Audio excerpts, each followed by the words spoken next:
ಸಂತು ಏನು ಮಾಡ್ತಿದ್ದಿ? ಅದೇ ಲೈನ್ ಬರಿತಾ ಇದ್ದೀನಿ, ಬರ್ದಿದ್ದೆ ಸ್ವಲ್ಪ ಚೆಕ್ ಮಾಡ್ತಾ ಇದ್ದೀನಿ ಚೆನ್ನಾಗೈತಾ ಇಲ್ಲ ಅಂತ.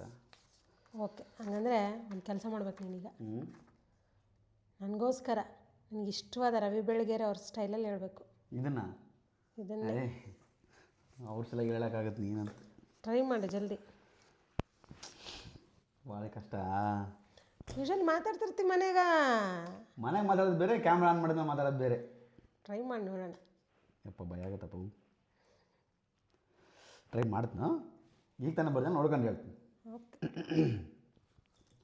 ಅವ್ರು ಯೂಶಲಿ ಹೆಂಗೆ ಸ್ಟಾರ್ಟ್ ಮಾಡ್ತಾರೆ ಅಂದರೆ, ಪ್ರಿಯ ಸ್ನೇಹಿತರೆ, ನಿಮಗೆಲ್ಲ ಸಂತೋಷನ ನಮಸ್ಕಾರಗಳು.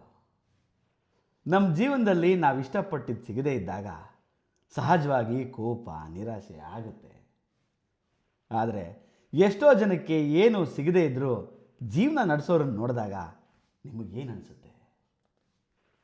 ನಾವು ದೇವ್ರ ಬಳಿ ಹೋಗಿ ಈ ಎಕ್ಸಾಮಲ್ಲಿ ಪಾಸ್ ಮಾಡಿಸು, ನನಗೆ ಬಂಗಾರ ಕೊಡಿಸು, ಇವತ್ತು EMI ಕಟ್ಟೋ ಹಾಗೆ ಮಾಡಪ್ಪ, ನಾಳೆ ನಮ್ಮ ಮ್ಯಾನೇಜರ್ ನಮಗೆ ರಜಾ ಕೊಟ್ಟರೆ ಸಾಕು ಅಂತ ದೇವ್ರ ಹತ್ರ ಕೇಳ್ಕೋಬೇಕಾದ್ರೆ, ನಮ್ಮ ಹಿಂದೆನೇ ನಿಂತು ಇವತ್ತಿನ ಒಂದು ಒಪ್ಪತ್ತಿನ ಊಟಕ್ಕೆ ದಾರಿ ಮಾಡಿಕೊಡಪ್ಪ ದೇವರೇ ಅಂತ ಕೇಳ್ಕೊಳ್ಳೋ ಜನರಿದ್ದಾರೆ.